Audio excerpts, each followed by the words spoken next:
Hello guys, welcome back to our YouTube channel. आज हम BA first semester Hindi पद्य भाग 1 प्राचीन एवं मध्यकालीन काव्य के अंतर्गत इकाई 15 गणानंद का काव्य से संबंधित महत्वपूर्ण प्रश्नों का अध्ययन करने जा रहे हैं। तो चलिए शुरू करते हैं। अति लघु उत्तरीय प्रश्न। प्रश्न 1, कहानी आंदोलन के किन्हीं दो कहानीकारों के नाम लिखिए। उत्तर, कहानी की प्रमुख हस्ताक्षरों में ज्ञान रंजन, रविंद्र कालिया, कृष्ण बलदेव वेद, श्रीकांत वर्मा, दूधनाथ सिंह, गंगा प्रसाद विमल के नाम लिए जा सकते हैं। प्रश्न 2, रीति से क्या तात्पर्य है? रीति से तात्पर्य, यहाँ रीति का तात्पर्य लक्षण ग्रंथों से है। रीति शब्द व्याकरण के अनुसार ऋणी धातु में तिच प्रत्यय के योग से बना है, जिसका शब्दार्थ है प्रणाली, मार्ग, पथ, शैली, पद्धति आदि। संस्कृत काव्यशास्त्र में रीति शब्द दो अर्थों में प्रयोग किया जाता है। प्रथम, काव्य रचना के मार्ग की पद्धति के अर्थ में तथा द्वितीय, संस्कृति के एक संप्रदाय के अर्थ में। रीति संप्रदाय के पोषक आचार्य वामन ने रीति को परिभाषित करते हुए कहा है कि विशिष्ट पद रचना रीति। लघु एवं दीर्घ उत्तरीय प्रश्न। प्रश्न 1, गणानंद रीति मुक्त काव्यधारा के प्रतिनिधि कवि हैं, सिद्ध कीजिए। अथवा गणानंद प्रेम और पीर के कवि हैं, स्पष्ट कीजिए। अथवा स्वच्छंद काव्यधारा के कवियों में गणानंद का महत्व बताइए। उत्तर, गणानंद जीवन वृत्त रस की साक्षात मूर्ति कवि गणानंद का जन्म 1730 के लगभग हुआ था। उनका निधन 760 ईस्वी में नादिर शाह के आक्रमण में हुआ। ये जाति से कायस्थ थे और दिल्ली के बादशाह मोहम्मद शाह के मीर मुंशी थे। एक दिन दरबारियों ने बादशाह से कहा कि मीर मुंशी बहुत अच्छा गाते हैं। बादशाह के लिए गाने का आदेश दिए जाने पर पहले काफ़ी टाल मटोल की। इस पर लोगों ने कहा कि ये अपनी प्रेमिका सुजान के कहने पर ज़रूर गा देंगे। सुजान को दरबार में बुलाया गया। गणानंद ने अपनी प्रेमिका की ओर मुख करके और बादशाह की ओर पीठ करके ऐसे गजब रूप में गाया कि सभी तन्मय और दंग रह गए।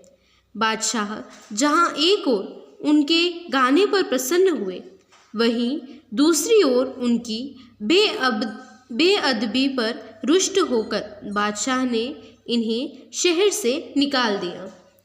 जाते समय इन्होंने सुजान को भी साथ चलने को कहा, पर वह न गई।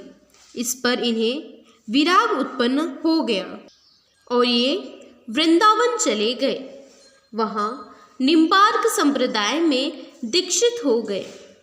इश्क लता ग्रंथ, सुजान सागर, विरह लीला, कोकसार रस, केलीवल्ली और पाकांड नामक ग्रंथ उपलब्ध हुए हैं।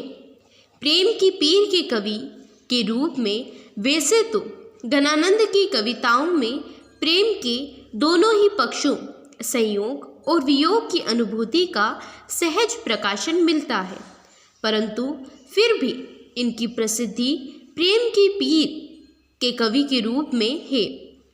प्रेम की पीड़ा की तीव्र अनुभूति इनकी कविता में विचित्रता तथा इनकी अभिव्यक्ति में विलक्षणता उत्पन्न करते हैं। इनकी पीड़ा ऐसी है जो एक सीमा के बाद शब्दातीत हो जाती है। इसलिए इनकी कविता में एक प्रकार का मौन है, परंतु यह मौन, यह मानस पटल पर सब कुछ उकेर देता है। गणानंद स्वच्छंद धारा के कवि हैं। रीतिकाल की अन्य कविताओं की रचना जैसे दरबारी अभिरुचि के अनुरूप अथवा शास्त्रीयता के प्रदर्शन के उद्देश्य से हुई है, वैसी रचनाएं इन्होंने नहीं की है। इन्होंने कविता नहीं की है, बल्कि कविता तो इनसे सहज ही होती चली गई है। भावानुभूति का आवेग इनके अंतर से कविता के रूप में प्रस्फुटित होता चला गया। इसलिए इनकी कविता में सहजता है, सरलता है।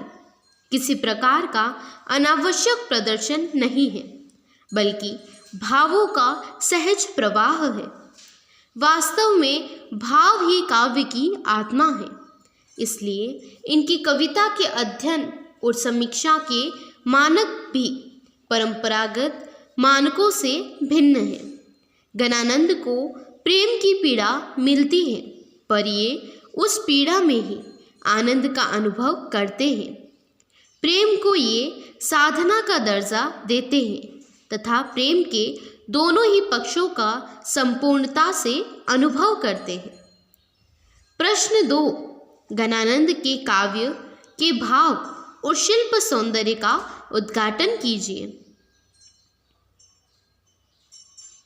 अथवा गणानंद के काव्य में भाव और सौंदर्य निरूपण कीजिए। उत्तर की ओर बढ़ते हैं। उत्तर, भाव पक्ष। गणानंद मुख्यतः श्रृंगार रस के कवि हैं। वियोग श्रृंगार में इनकी वृत्ति अधिक रमी है। आचार्य शुक्ल इनके बारे में लिखते हैं कि ये वियोग श्रृंगार के प्रधान मुक्तक कवि हैं। प्रेम की पीर को लेकर इनकी वाणी का प्रादुर्भाव हुआ। इनका प्रेम एकनिष्ठ और अंतर्मुखी है, अतः उसमें हृदय की सूक्ष्म से सूक्ष्म भावनाओं का अत्यंत मार्मिक रूप से चित्रण हुआ है। इनका वियोग वर्णन अत्यंत स्वाभाविक और मनोरम है। इनकी कविता में सुजान शब्द का बराबर प्रयोग मिलता है, जो श्रृंगार में नायक के लिए और भक्ति भाव में कृष्ण भगवान के लिए प्रयुक्त माना जा सकता है, पर इतने मात्र से इन्हें भक्त कवि नहीं कहा जा सकता है। जीवन के अंतिम दिनों में इन्हें वैराग्य अवश्य हो गया था, पर फिर भी अपनी प्रेमिका सुजान को वे भुला न सके। अतः इनकी संपूर्ण रचनाएं शुद्ध भक्ति भाव से प्रेरित नहीं मानी जा सकती हैं। गणानंद प्रेम मार्ग के एक सफल यात्री हैं। इनकी कविता का एक उदाहरण दृष्टव्य है। अधि सुधो स्नेह को मारक है, जहाँ नेकू सयानब बांक नहीं। तह सांचे चले तजी आपनपो, झिझके कपटी जे निसाक नहीं।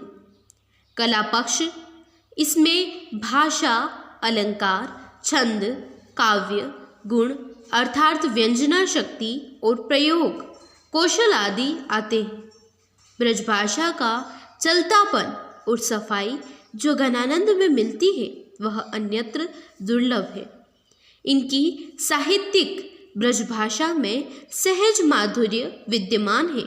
आचार्य शुक्ल इनकी भाषा के संबंध में लिखते हैं, गणानंद जी उन बिरले कवियों में हैं, भाषा का एक ऐसा प्रयोग करने वाले पुराने कवियों में दूसरा कोई नहीं हुआ। भाषा के लक्षण और व्यंजक, बल्कि सीमा कहाँ तक है, इसकी पूरी परख इन्हीं को थी। इनमें भाषा की एक अपूर्व लाक्षणिकता, मूर्तिमत्ता और प्रयोग वैचित्र्य की छटा है, जो इनके पश्चात छायावादी काव्य में देखी जा सकती है। गणानंद के सामने ब्रज भाषा का काव्य की दो परंपराएं थी। एक तो विद्यापति और सूरदास द्वारा चलाई हुई, जिनमें भगवान की लीलाओं का गान गीति काव्य में हुआ। इसमें संगीत की स्वर लहरी के साथ भक्ति भावना का समावेश था। ब्रज भाषा काव्य की दूसरी परंपरा कृष्ण के स्मरण के बहाने से कविता चातुर्य दिखलाने वाले रीति कवियों द्वारा चलाई गई थी। इनकी दृष्टि रीतिबद्ध थी। इन्होंने गीति पद्धति को छोड़कर कवित्व और सवैया पद्धति को अपनाया, जिसमें अलंकारिता की प्रधानता थी। गणानंद उक्त दोनों प्रकार की कविताओं से भिन्न निकले। इन्होंने न तो सूरदास की भांति कृष्ण लीला के गीत गाए और न ही देव आदि की भांति रीतिबद्ध कविता को अपनाया। न तो गणानंद ने कृष्ण लीला के वर्णन को अपनाया और न ही श्रृंगार की अभिव्यक्ति के लिए रस, नायिका भेद, अलंकार और पिंगल आदि कवियों के अंगों को आधार बनाया। वे एक सहज भावुक कवि थे। लोग हे लागी कवित्व बनावत, मोही तो मेरे कवित्व बनावत। भक्ति काल में ब्रज भाषा काव्य में जो स्थान सूरदास का है, रीतिकाल के ब्रज भाषा काव्य में वह स्थान गणानंद का है। प्रश्न 3, निम्न पद्यांश की सप्रसंग व्याख्या कीजिए। अति सुधो स्नेह को मारक है, जहाने को सयानक बांक नहीं। तह साचे चले तजी आपन को, झिझके कपटी जे निसाक नहीं। घन आनंद प्यारे सुजान सुनो, यहाँ एक ति दूसरो आंक नहीं। तुम कौन धो पाटी पढ़े हो कहो, मन लेहु पे देहु छटांक नहीं। प्रसंग, उक्त पद्यांश गणानंद जी की रचना से अवतरित है, जिसमें गणानंद जी ने प्रेम के मार्ग को अत्यंत सरल बताया है। गणानंद मुख्यतः श्रृंगार रस के कवि हैं। वियोग श्रृंगार में इनकी वृत्ति अधिक रमी है। व्याख्या, प्रेम का मार्ग अत्यंत सरल है। इसमें कहीं भी चतुरता या टेढ़ापन नहीं है। इस मार्ग पर अहम का विसर्जन कर चुके सच्चे प्रेमी ही चल सकते हैं। कपटी, चतुर, स्वार्थी इस पर नहीं चल सकते। गणानंद कहते हैं कि ज्ञान संपन्न चातुर्य युक्त सुजान इस प्रेम मार्ग पर प्रिय के अतिरिक्त अन्य किसी का प्रवेश नहीं है। तुम ऐसी कौन सी पाठी हुए हो जिसमें तुमने मन 40 सेर भर लेना ही सीखा है, उसका छटांक 16वां भाग देना भी नहीं सीखा। अर्थात मैं तो अपना सर्वस्व ही तुम पर न्योछावर कर दिया और तुम बदले में तनिक भी मेरी ओर नहीं देखती हो। विशेष परिवृत्ति अलंकार, अनुप्रास अलंकार का प्रयोग। प्रश्न 4, गणानंद के काव्य में अंतर की गहन अनुभूतियों का अंकन अत्यधिक प्रभावी रूप से हुआ है। इस कथन के आधार पर गणानंद का मूल्यांकन कीजिए। उत्तर, स्वच्छंद काव्य धारा में गणानंद का स्थान सर्वोपरि है। विशेष रूप से अभिव्यक्ति में वे अपना सानी नहीं रखते हैं।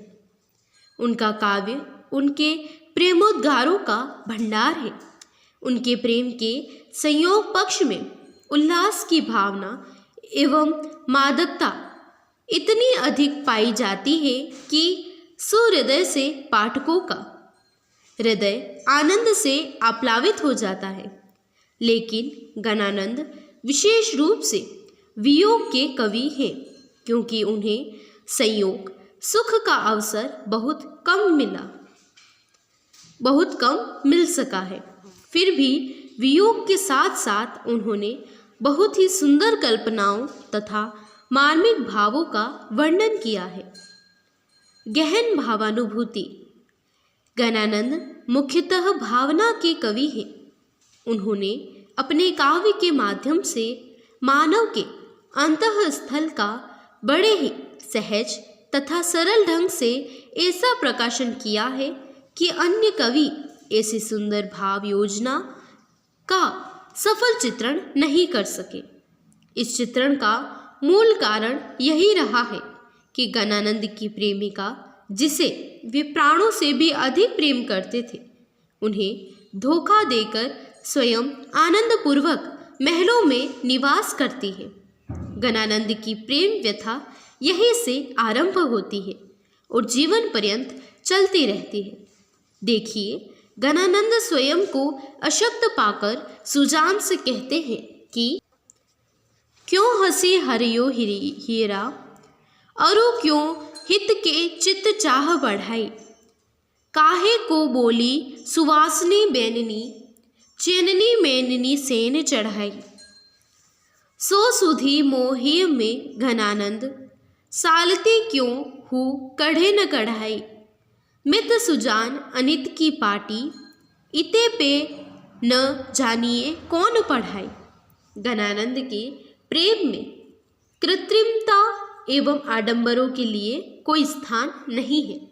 वे तो सुजान के अनन्य प्रेमी हैं और सुजान की स्मृति में दिन रात व्याकुल रहते हैं, परंतु सुजान उन्हें शीतलता प्रदान करने कभी नहीं आती है और वे अंदर ही अंदर घुटते रहते हैं। अपने घुटन को वे इस प्रकार अभिव्यक्त करते हैं। रैन बिना घुटिबो करे प्राण, झरे अखियाँ दुखियाँ झरना से। प्रीतम की सुधी अंतर में कसके, सखी जो पसुरीन में घासी। जो चंद चार चवाइन के चहु ओर, मचे बिरचे कहरी हासी। यो मारिए भरिए कहीं क्यों सु, परो जनी को स्नेह की फांसी। प्रश्न 5, निम्नलिखित पद्यांश की सप्रसंग व्याख्या कीजिए। झलके अति सुंदर आनन गोर, छके दृग राजत काननी छवे। हंसे बोलन में छवि फूलन की वर्षा, और ऊपर जाती है वह।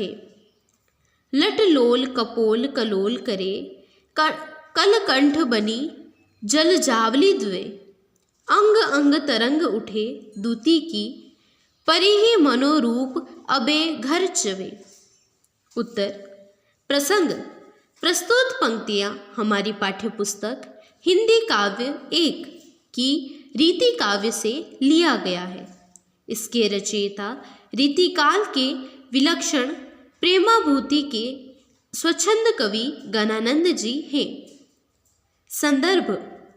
प्रस्तुत पंक्तियों में प्रिय की मुस्कान, मधुर वाणी, ललक युक्त मुद्रा की स्मृति का सौंदर्य चित्रण हुआ है, जिसमें प्रियतम का साक्षात्कार कर प्रिय बेसुध हो जाता है और उसकी मति की गति रुक जाती है। व्याख्या। गणानंद रीतिकाल के एक विलक्षण कवि हैं। उनकी प्रेम संबंधी दृष्टिकोण रीति कवियों से सर्वथा भिन्न है। उनकी प्रेमानुभूति स्वच्छंद है। गणानंद ने न केवल सैद्धांतिक धरातल पर श्रृंगार की रसराजता घोषित की, बल्कि व्यवहारिक जीवन में भी इसी के अंग उपांगों की उपासना की, जिसमें प्रिय के रूप का साक्षात्कार कर लेने से भी प्रेमी प्रसन्न नहीं होता। भगवान की छटा देखकर जैसे भक्त आश्चर्यचकित हो जाता है, उसी मति की गति रुक जाती है और प्रियतम का साक्षात्कार कर प्रिय बेसुध हो जाता है और उसे अपने प्रियतम का गोरा मुख अत्यंत सुंदर लग रहा है। प्रियतम का गोरा मुख अपनी आभा से जगमगा रहा है। प्रेम मद से तृप्त उसकी बड़ी बड़ी आंखें मानो कानों को स्पर्श करना चाहती हैं।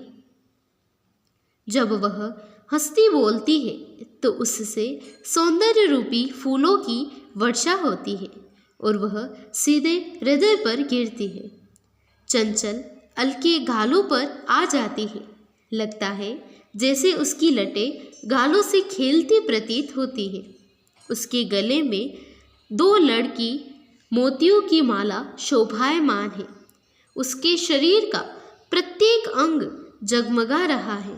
लगता है अभी सौंदर्य धरा पर टपक पड़ेगा।